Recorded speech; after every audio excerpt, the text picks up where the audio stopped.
नमस्कार साथियों, आप सभी का बहुत बहुत स्वागत है आपके अपने ऑनलाइन इंस्टीट्यूट निशांत ज्ञान के यूट्यूब प्लेटफॉर्म पर। मैं नितिन उपाध्याय आप सभी का स्वागत करता हूं, अभिनंदन करता हूं आज के अपने इस वीडियो पर। मित्रों, हम लगातार आपके लिए पर्यावरण की क्लासेज मुहैया करा रहे हैं। आप सभी लोग जानते हैं हमारा टारगेट जो है यूपी टेट को लेकर के लगातार टारगेटेड है, और आपकी जो डीएलएड की परीक्षाएँ, जो सेमेस्टर वाइज परीक्षाएँ हैं, उनके लिए भी हम जब डेट आ जाएगा तो उसके लिए भी हम स्पेशल कुछ वीडियोज आपको जरूर देंगे, जिससे आपको आपकी परीक्षा में सहयोग मिल सके। ठीक है, आपकी परीक्षा में सहयोग के लिए हम कुछ ना कुछ जरूर करेंगे। आपसे सबसे पहली बात मैं बताना चाहता हूं, अगर आप चैनल पे पहली बार आते हैं तो चैनल को सब्सक्राइब जरूर करिएगा। निशांत ज्ञान के प्लेलिस्ट में जाकर के आप देख सकते हैं निशांत ज्ञान 2021 बैच के बच्चों के लिए, 2021 बैच के भविष्य के भावी कर्णधारों के लिए निशांत ज्ञान कितना अधिक मेहनत कर रहे हैं। तो आप प्लेलिस्ट में जाकर के वीडियोज के माध्यम से आप चेक कर सकते हैं कि क्या हम आपके लिए करने वाले हैं। कुछ बड़ा करने का विचार है, और वह तभी हो सकता है जब आप लोगों का बेहतर सपोर्ट मिलेगा। ठीक है, तो आप सभी लोग ज़्यादा से ज़्यादा वीडियो को लाइक किया करिए। देखिए, वीडियो को आप लोग देख लेते हैं लेकिन लाइक करना भूल जाते हैं, तो भाई भूलिएगा मत, लाइक जरूर करिएगा। ठीक है, लाइक करने से वीडियोज़ की इंगेजिंग थोड़ा सा ज़्यादा बढ़ती है, उससे हमारा रेवेन्यू पर कोई फर्क नहीं पड़ता है। मैं आपसे स्पष्ट बोलता हूँ, रेवेन्यू पर कोई फर्क नहीं पड़ता है। रेवेन्यू पर फर्क उससे नहीं पड़ता है, बस इंगेजिंग बढ़ता है, मतलब ज़्यादा लोगों के पास जो है वीडियोज पहुंचती है। तो आप लोग लाइक जरूर किया करिए, शेयर करिए या ना करिए, लेकिन लाइक कर दीजिएगा आप सभी लोग, है ना। चलिए आज बात करते हैं मित्रों, पर्यावरण की जो है चौथी थ्योरी की क्लास है। 3 थ्योरी की क्लास आपको दी जा चुकी हैं। प्लेलिस्ट आपको डिस्क्रिप्शन बॉक्स में दिया जा रहा है, आप प्लेलिस्ट चेक करिएगा शुरुआत से, और ईमानदारी पूर्वक नोट्स बनाते हुए पढ़ाई करिएगा। मैं दावा करता हूं कि यूपी टेट के पर्यावरण में 30 में से 25 प्लस क्वेश्चन मैं अपने वीडियोज से फंसाऊंगा, केवल आप हमारे ऊपर विश्वास करिए। ठीक है, चलिए आज बात करते हैं मित्रों जैव विविधता की। क्या है जैव विविधता, जिसे हम इंग्लिश में बोलते हैं मित्रों बायोडाइवर्सिटी। क्या बोलते हैं? बायोडाइवर्सिटी। सबसे पहले पॉइंट टू पॉइंट बात करेंगे। कुछ लोग कहते हैं भैया आप डिटेल में पढ़ाया करिए। मित्रों, डिटेल कुछ होता ही नहीं है, केवल आप अपने दिमाग में कॉन्सेप्ट को क्लियर कर लीजिए, बस वही डिटेल होता है ना। आप इतना पढ़ दीजिए। डिटेल का मतलब डिटेल यह नहीं होता है आप स्मार्टली पढ़िए, आपको परीक्षा में स्कोर करना है। आपके पास कितना ज्ञान है ये मायने नहीं रखता है, आप कितना बेहतर कर पा रहे हैं अपने जीवन में ये मायने रखता है। आप सफल हो जाइए, बस यही मेरा टारगेट है ना। डिटेल उटेल कुछ नहीं होता है। जैव विविधता शब्द सर्वप्रथम किसने दिया था, आपसे क्वेश्चन पूछा जाएगा। जैसे पूछा जाता है पारिस्थितिकी शब्द सर्वप्रथम किसने दिया था, अर्नेस्ट हैकल ने दिया था। पारिस्थितिकी तंत्र शब्द का सर्वप्रथम प्रयोग किसने किया था, टैंसले साहब ने किया था। उसी तरीके से आपसे कभी जीवन में क्वेश्चन पूछा जा सकता है कि जैव विविधता शब्द सर्वप्रथम किसने दिया था। जैव शब्द सर्वप्रथम जो है बाल्टर जी रोसन महोदय ने दिया था। किसने दिया था? बाल्टर जी रोसन महोदय ने दिया था। आपको ध्यान रखना है, आपको पॉइंट में लिखना है कि जैव विविधता शब्द सर्वप्रथम बाल्टर जी रोसन महोदय ने दिया था। ठीक है मित्रों, सबसे पहले बात करते हैं जैव विविधता शब्द, तो हमने जान लिया बाल्टर जी रोसन महोदय ने दिया था। बात करते हैं जैव विविधता होता क्या है यार। तो यहां पे मैंने स्पष्ट लिखा है जैव विविधता क्या है, किसी क्षेत्र में अलग अलग प्रजातियों के पेड़ पौधे एवं अलग अलग प्रकार के जीव जंतुओं का होना ही जैव विविधता कहलाता है। अर्थात किसी क्षेत्र में अलग अलग प्रजाति के पेड़ पौधे, अलग अलग प्रजाति के जीव जंतु पाए जाएं तो वो होती है जैव विविधता। अब क्लियर अपने देसी भाषा में, अपने भाई की भाषा में समझिएगा कि जैव विविधता क्या होता है। मित्रों, जैव विविधता वो होता है जहां पर विभिन्न प्रकार के जीव पाए जाएं, विभिन्न प्रकार के पेड़ पौधे पाए जाएं, वो खुशहाली पूर्वक अपने जीवन को, जीविका को निर्वाह कर रहे हो, वही होता है जैव विविधता। ठीक है, मार काट नहीं हो रहा हो, वहां पे संघर्ष की स्थिति न उत्पन्न हो, वहां पे खुशहाली से जीवन व्यतीत कर रहे हो, वो होता है जैव विविधता। जहां पे संघर्ष चलता है वहां पे जैव विविधता नहीं, खुशहाली से जीवन अपना व्यतीत कर रहे हैं। अच्छा, कुछ लोग कहेंगे यार जंगल में काहे नहीं संघर्ष होगा। यार जंगल में तो संघर्ष होगा, है ना, जंगल में संघर्ष होगा, लेकिन किताबी भाषा में यही लिखा गया था, मैंने आपको बताया। अब जंगल में संघर्ष नहीं होगा तो शेर लोमड़ी को कैसे खाएगा, शेर का भी तो पेट भरना चाहिए, है ना। तो यही है कि एनसीईआरटी में है कि इसी क्षेत्र में विभिन्न प्रकार के जीव जंतु और विभिन्न प्रकार के पेड़ पौधे जहां पाए जाते हैं और वो खुशहाली पूर्वक अपना जीवन व्यतीत करते हैं, वह होता है जैव विविधता। भाई साहब, संघर्ष सबके जीवन में है, संघर्ष किसी के जीवन से हटा ही नहीं है। पूरा जीवन आप चल दीजिए। आज आपको लग रहा है कि नौकरी पा जाएंगे तो बहुत संतुष्ट हो जाएंगे, निश्चित रूप से नौकरी पाने के बाद आपको समझ में आएगा कितने संतुष्ट आप हो जाएंगे। कुछ लोगों को लगता है शादी करने के बाद पूरा लाइफ सेट हो जाएगा। शादी करने के बाद वाली फीलिंग को समझिएगा जो शादी कर चुके हैं, है ना, तो बहुत मुश्किल होता है ना। चलिए आगे बात करते हैं जैव विविधता। आपने समझ लिया जैव विविधता होता क्या है ना। चलिए आगे बात करते हैं जैव विविधता की जो कोर शर्त है। जैव विविधता की स्पष्ट शर्त क्या होती है? आपसे क्वेश्चन भी पूछा जा सकता है कि जैव विविधता की शर्तें क्या होती है। मित्रों, जैव विविधता शर्त होती है कि जहां जिस स्थान पे सबसे ज्यादा वर्षा हो और सबसे ज्यादा तापमान हो। मित्रों, पेड़ पौधे कहां ज्यादा पाए जाएंगे? पेड़ पौधे वहीं पर ज्यादा पाए जाएंगे जहां पर वर्षा भी ज्यादा हो और तापमान भी ज्यादा हो, वहीं पर पेड़ पौधे ज्यादा पाए जाएंगे। और पेड़ पौधे जहां पे ज्यादा पाए जाएंगे वहीं पर जो है पेड़ पौधों के बीच रहने वाले जीव जंतुओं का सर्वाधिक निवास होगा। तो निश्चित रूप से आप कह सकते हैं कि जैव विविधता का जो सर्वाधिक प्रमुख शर्त है वह यह है कि सर्वाधिक वर्षा उस क्षेत्र में होनी चाहिए और सर्वाधिक तापमान भी होना चाहिए। तो यहां पे मैंने लिखा है वर्षा व तापमान दोनों की अधिकता होनी चाहिए, वही क्षेत्र में जैव विविधता पाई जाएगी, है ना। तो सबसे मुख्य इंपॉर्टेंट ध्यान रखिएगा, वर्षा भी अधिक हो और तापमान भी अधिक हो, वहीं पर जैव विविधता पाई जाएगी। जैव विविधता की शर्त होती है, ठीक है। चलिए आगे बात करते हैं मित्रों। आपसे क्वेश्चन पूछा जा सकता है कि पृथ्वी पर सर्वाधिक जैव विविधता कहां पे पाई जाती है। मित्रों, पृथ्वी पर सर्वाधिक जैव विविधता कहां पाई जाएगी? आप सभी लोग जानते हैं, यह मैं यहां पे एक गोला बना रहा हूं, ठीक है। ये गोला है, गोला ही पृथ्वी होता है। आप सभी लोगों को मैंने पहले ही वीडियो में बताया था जलीय गोलार्ध किसे कहते हैं, तो मैंने बताया दक्षिणी गोलार्ध को जलीय गोलार्ध कहते हैं, इसे तो आप जानते हैं। मैंने बताया था कि बीच में जो है 0 डिग्री देशांतर होता है, 0 डिग्री अक्षांश होता है, जिसे हम कहते हैं विषुवत रेखा। क्या कहते हैं मित्रों? इसे ही हम कहते हैं विषुवत रेखा। और हम सभी लोग जानते हैं, आपने इतना तो पढ़ा ही होगा कि जो विषुवत रेखा होती है वो पृथ्वी को 2 बराबर भागों में डिवाइड करती है ना। तो जो विषुवत रेखा होती है मित्रों ना, ये विषुवत रेखा सदैव सूर्य के पास ही रहती है, सदैव इस पर सूर्य की किरण पड़ती रहती है। अर्थात विषुवत रेखा पर आप सभी लोग कह सकते हैं कि भैया अगर यह सूर्य के पास है, पृथ्वी ऐसे भ्रमण कर रही है, तो 0 डिग्री जो अक्षांश है वो सदैव सूर्य के पास रहता है। तो निश्चित रूप से यहां पर तापमान तो अधिक होगा, और तापमान अधिक होने के कारण यहां पे वर्षा भी अधिक होती है। कहा जाता है कि यहां पे प्रतिदिन 4-5 घंटे तो जरूर वर्षा हो जाती है। जहां पर तापमान अधिक है, 4-5 घंटे बंपर वर्षा हो रही है, तो आप बताइए वहां पर पेड़ पौधे निवास ज्यादा होंगे कि नहीं होंगे? घने जंगल पाए जाते हैं विषुवत रेखा पर, और जब विषुवत रेखा पर घने जंगल पाए जाएंगे तो निश्चित रूप से आप कह सकते हैं कि विषुवत रेखा पर क्या होगी? जैव विविधता अधिक पाई जाएगी। आपसे क्वेश्चन पूछा जा सकता है कि पूरे विश्व तो नहीं पूछा जाएगा, ये पूछा जाएगा पृथ्वी पर सर्वाधिक जैव विविधता कहां पे पाई जाती है। आपसे क्वेश्चन ऑप्शन में दिया रहेगा विषुवत रेखा पर, भूमध्य रेखा पर, उष्णकटिबंधीय क्षेत्रों में, इस तरीके से। लेकिन आप ध्यान रखिएगा सर्वाधिक जैव विविधता विषुवत रेखा पर पाई जाती है ना। इस विषुवत रेखा पर 0 डिग्री अक्षांश भी इसी विषुवत रेखा को कहते हैं। इसी विषुवत रेखा को हम भूमध्य रेखा के नाम से भी जानते हैं। आप यहां पे कंफ्यूज मत होइएगा, इसे ही हम जो है भूमध्य रेखा के नाम से भी जानते हैं। आगे बात करते हैं मित्रों, इसे ही जो है जैव क्षेत्र कहते हैं। क्या कहते हैं? जैव क्षेत्र कहते हैं। जहां पे सर्वाधिक जैव विविधता पाई जाएगी उसे हम जैव क्षेत्र कहेंगे, या यूं कहें तो जहां पे जैव विविधता पाई जाएगी उसे ही हम जैव क्षेत्र कहेंगे, है ना। ऐसा नहीं है कि जहां पे सर्वाधिक पाई जाए वही जैव क्षेत्र है, ऐसा नहीं। जहां पर विभिन्न प्रकार के जीव जंतु और विभिन्न प्रकार के पेड़ पौधे पाए जाएंगे वही होता है जैव क्षेत्र। उम्मीद है कि आपने समझ लिया होगा, है ना। आइए चलिए अगले पॉइंट की बात करते हैं। यहां पर मैंने लिखा है जहां जैव क्षेत्र होगा उसे हम एक पर्यावरण की भाषा में नाम दिया गया हॉट स्पॉट। क्या कहा गया है? Hot spot. अभी मोबाइल वाला हॉट स्पॉट आपका नहीं है ना। अब कुछ बच्चे तुरंत हॉट स्पॉट का नाम सुने, हॉट स्पॉट वाईफाई वाला ना भैया, वो हॉट स्पॉट आपका वाईफाई वाला नहीं है। ये हॉट स्पॉट है जहां पर जैव क्षेत्र होगा उसे हम पर्यावरणीय भाषा में हॉट स्पॉट कहते हैं, इसे आप ध्यान रखिएगा, है ना। जैव क्षेत्र जहां होगा उसे हम पर्यावरणीय भाषा में हॉट स्पॉट कहते हैं, आपके वाईफाई वाला हॉट स्पॉट नहीं है, ठीक है। चलिए आगे बात करते हैं मित्रों। आपने देखा कि सर्वाधिक जैव विविधता पृथ्वी पर कहां पाई जाती है? विषुवत रेखा पर, भूमध्य रेखा पर, 0 डिग्री अक्षांश पर। और बात करें भारत में सर्वाधिक जैव विविधता कहां पाई जाती है, एक क्वेश्चन जो है वीवीआई करके ध्यान रखिएगा। दोनों क्वेश्चन जितने भी पॉइंट मैंने लिखा सभी यार क्वेश्चन है, सभी क्वेश्चन, है ना। यहां से सभी से क्वेश्चन पूछे जाते हैं। यूपी टेट में खास करके जैव विविधता के जितने क्वेश्चन आएंगे यहीं से आपके, यही जो व्हाइट बोर्ड पर मैंने लिखा है यहीं से आएंगे।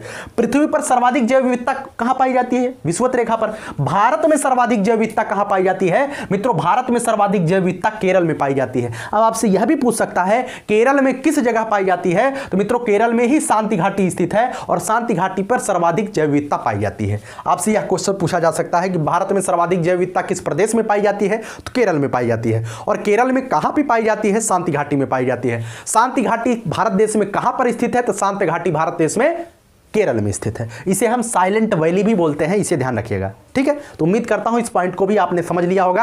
अब क्यों वहां पे जैव विविधता ज्यादा होता है, यह भूगोल का विषय होता है। इसे हम अधिक डिटेल में अगर जाएंगे तो आप कंफ्यूजन की स्थिति में आएंगे। आपको स्मार्टली वर्क करके 120 प्लस का टारगेट बनाना है यूपी टेट में, है ना। आगे बात करते हैं मित्रों, भारत में जैव विविधता अधिनियम। मित्रों यह क्वेश्चन जो है ये दोनों क्वेश्चन है। एक क्वेश्चन तो अब की बार आया था उत्तर प्रदेश के टीईटी एग्जाम 2021 वाले में, भारत में जैव विविधता अधिनियम संसद के द्वारा कब पारित किया गया था? तो भारत में जैव विविधता अधिनियम 11 दिसंबर 2002 को भारतीय संसद के द्वारा पारित किया गया था। इस बात को ध्यान रखिएगा। आपसे क्वेश्चन 11 दिसंबर करके नहीं पूछा जाएगा, बस आप इतना ध्यान रखिएगा भारत में जैव विविधता अधिनियम कब आया? तो वर्ष 2002 में भारत में जैव विविधता अधिनियम आता है। ठीक है, तो भारत में जैव विविधता अधिनियम कब आता है? तो 2002 में आता है। ठीक है, अगर आपसे यह भी पूछा जाए संसद के द्वारा कब पारित किया जाता है, तो आप ध्यान रखिए 11 दिसंबर 2002 को भारत के संसद के द्वारा भारत में जैव विविधता अधिनियम पारित किया जाता है। ठीक है, तो उम्मीद करता हूं समझ पाए होंगे। चलिए अगले पॉइंट पर आते हैं। मैंने पहले दूसरे वीडियो में जब क्वेश्चन वाली 2 वीडियो मैंने बनाया था, उसमें मैंने प्रमुख जो पर्यावरण दिवस थे उसे मैंने बताया था, और उसी में मैंने बताया था कि भारत में यूं कहें तो जैव विविधता दिवस जो है 22 मई को मनाया जाता है। ध्यान रखिएगा, जैव विविधता दिवस कब मनाया जाता है? तो 22 मई को मनाया जाता है। आपसे कहूं कि 22 अप्रैल को क्या मनाया जाता है? 22 मई से हम पीछे आते हैं। 22 अप्रैल को पृथ्वी दिवस मनाया जाता है, 22 मार्च को जल दिवस मनाया जाता है, 21 मार्च को विश्व वानिकी दिवस मनाया जाता है, यूं कहें 2 फरवरी को वेटलैंड डे मनाया जाता है, आर्द्रता दिवस, 4 जनवरी को ब्रेल दिवस मनाया जाता है, जून की बात कर लेते हैं 5 जून को विश्व पर्यावरण दिवस मनाया जाता है। बस इतने ही दिवस आपसे पूछे जाएंगे। हालांकि मैं दिवसों पर भी एक क्लास लेकर के आऊंगा, जो पर्यावरणीय दिवस आपके लिए इंपॉर्टेंट होते हैं उस पर भी क्लास लेकर के आएंगे, लेकिन 4-5 दिवस ही आपको ध्यान रखने हैं, है ना। चलिए आगे बात करते हैं। जैव विविधता दिवस 22 मई को मनाया जाता है, इसे आपने देख लिया। जैव विविधता के लिए संकट कौन कौन से होते हैं? आपसे क्वेश्चन पूछा जा सकता है कि निम्नलिखित में से कौन सा जैव विविधता के लिए संकट उत्पन्न कर सकता है? मित्रों, सर्वाधिक जो जैव विविधता के लिए संकट उत्पन्न कर सकता होता है ग्लोबल वार्मिंग। पृथ्वी पर ग्लोबल वार्मिंग की घटनाएं, जिसे हम कहते हैं ग्रीन हाउस इफेक्ट, है ना, लगातार बढ़ रहा है। क्लाइमेट चेंज हो रहा है ना। तो क्लाइमेट जो जलवायु परिवर्तन हो रहा है, इससे तो भाई पृथ्वी पर जैव विविधता प्रभावित हो सकती है, जैव विविधता पर यहाँ पे संकट आ सकता है। तो ध्यान रखिएगा, ग्लोबल वार्मिंग, और उसके बाद प्राकृतिक आवास का नष्ट होना। हम लगातार जंगलों को काट करके उसमें हम अपने महल बना रहे हैं, उसमें हम अपने आवास बना रहे हैं लगातार। आप देखिएगा आपके गांव में भी आपके माता पिता पहले जिस आबादी पर आपके बाबा जी रहे होंगे, उसमें आपके पिताजी भी रहे होंगे, उसमें आपके चाचा भी रहे होंगे। लेकिन जहाँ पे पापा चाचा का जमीन है, जिस आबादी में आपके पापा चाचा रह रहे हैं, क्या आप जानते हैं कि आप उसी आबादी में अब अपना शादी कर पाएंगे? अपना घर आप उसी आबादी में बना पाएंगे? नहीं बना पाएंगे। अब आपको क्या करना पड़ेगा? आपको कहीं जमीन लेकर के घर बनवाना पड़ेगा। अगर आप गांव में हैं तब भी आप अपने ध्यान से देखिए आंखों के सामने, आप अब खेतों में घर बनवा रहे हैं, क्योंकि आपकी जो आबादी है वो आबादी तो बढ़ नहीं रही है, आपका घर तो बढ़ नहीं रहा है, आपका परिवार बढ़ रहा है। तो आप कहां पे जा रहे हैं? जंगलों को काट करके वहां पे अपना निवास स्थान बना रहे हैं, जो कि जैव विविधता के लिए दुष्प्रभाव, मतलब कि जैव विविधता के लिए बहुत बुरा साबित हो रहा है ना। लेकिन किया भी क्या जा सकता है? लगातार पृथ्वी पर जनसंख्या बढ़ रही है, तो हमें ऐसे परिस्थितियों में क्या करना चाहिए? ये भविष्य का विषय है ना। तो प्राकृतिक आवास का नष्ट होना, यह भी जो है जैव विविधता का एक संकट का कारण है। आगे बात करते हैं विदेशी प्रजाति का आक्रमण। अब कुछ लोग कहेंगे यार विदेशी प्रजाति का मतलब वो दूसरा आक्रमण तो नहीं बता रहे हैं, अंग्रेजों और दूसरे का कोई आक्रमण है ना भैया। विदेशी प्रजाति का आक्रमण का मतलब विदेशी प्रजाति के पौधों का आक्रमण।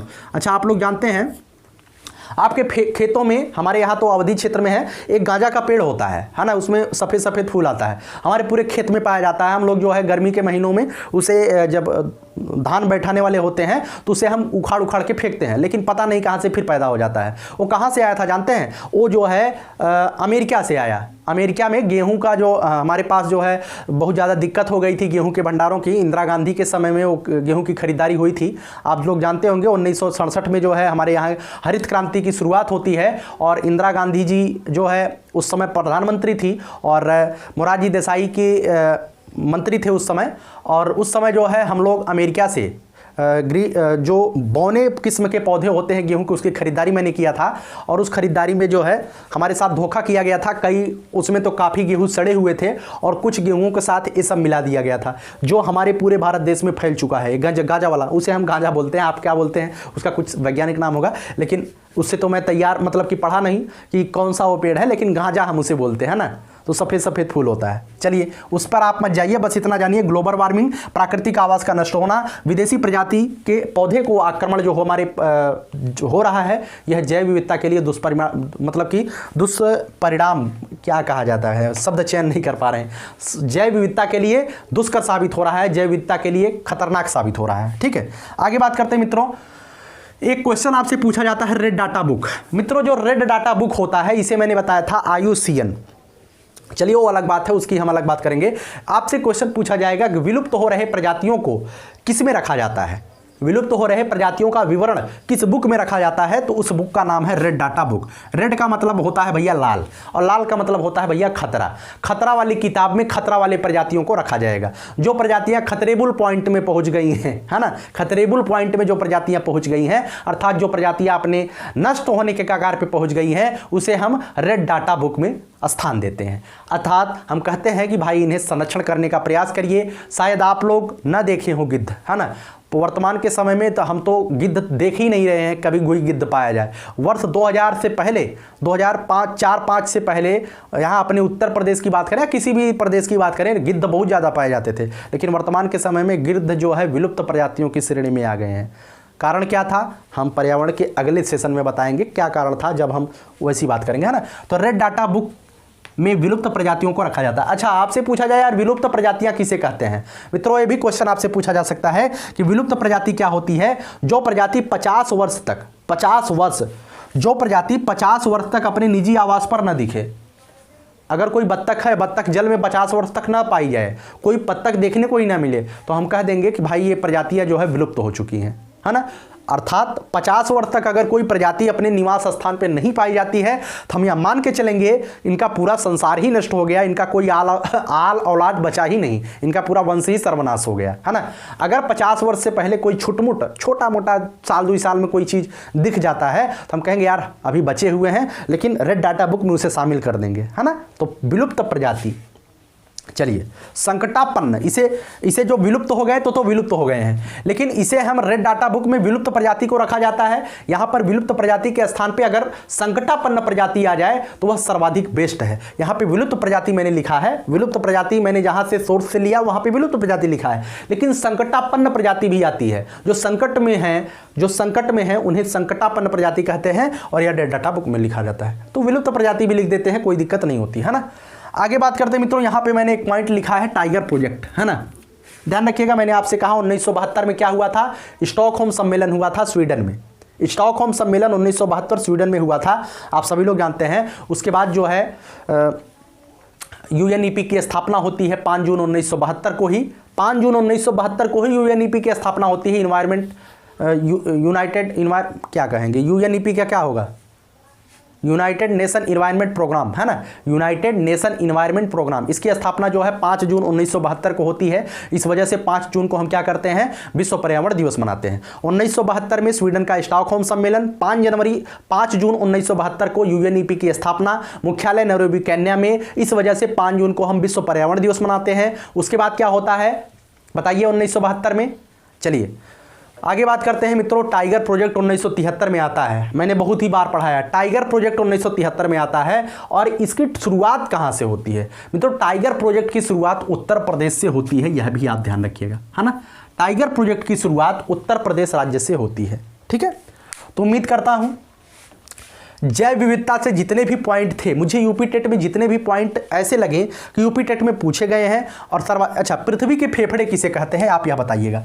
पृथ्वी का फेफड़ा किसे कहा जाता है, मैं यहाँ पे लिख नहीं पा रहा हूँ, आप बताइएगा कि पृथ्वी का फेफड़ा किसे कहते हैं, है ना। तो उम्मीद है कि आप सभी लोग इसे सर्च करेंगे और कमेंट बॉक्स में इसे उत्तर जरूर देंगे, पृथ्वी का फेफड़ा किसे कहा जाता है। निश्चित रूप से मैं ये बता दूं कि ये जो क्लासेज चलाई जा रही हैं बिल्कुल 10, 15, 10, 12, 13 मिनट की क्लासेज होंगी, लेकिन इन क्लासेज को लगातार हम जो है प्लेलिस्ट में सजो के रख रहे हैं। आगामी समय में जो बच्चा अभी निशांत ज्ञान को इग्नोर कर रहा है वह भी इस वीडियोज को देख पाए, उसके लिए हम मेहनत कर रहे हैं। आज वर्तमान के समय में आप लोग वरीयता दें या न दें, लेकिन भविष्य में आप इसे वरीयता देंगे, मुझे 100% विश्वास है, क्योंकि मैं अपना कंटेंट जो आपको दे रहा हूँ ये बिल्कुल यूपी टेट को टारगेट करके हुए दिया जा रहा है। यूपी टेट ही नहीं, आपके शिक्षक बनने के सपनों को टारगेट करके दिया जा रहा है, ठीक है। चलिए बहुत बहुत धन्यवाद, जय हिंद। इससे पहले हम एक चीज़ बोलना चाहेंगे, कुछ बच्चे कह रहे थे कि भैया कुछ बताइए कि यार हमारा पड़ोसी हमसे पहले नौकरी पा गया। यार तुम्हारा पड़ोसी तुमसे पहले नौकरी पा जाता है तो उसमें आप परेशान मत होइए। सूर्य और चंद्रमा हम हमेशा कहते हैं कि वो अलग अलग समय पर ही चमकते हैं, तो परेशान मत होइए। शायद आप कुछ बड़ा करने के लिए पैदा हुए हैं, है ना, शायद आप कुछ बड़ा करने के लिए पैदा हुए हैं, इस बात को ध्यान रखिएगा। वक्त आने दो, बता देंगे तुझे आसमां, हम अभी से क्या बताएं क्या हमारे दिल में है ना। बहुत बहुत धन्यवाद, जय हिंद, जय भारत।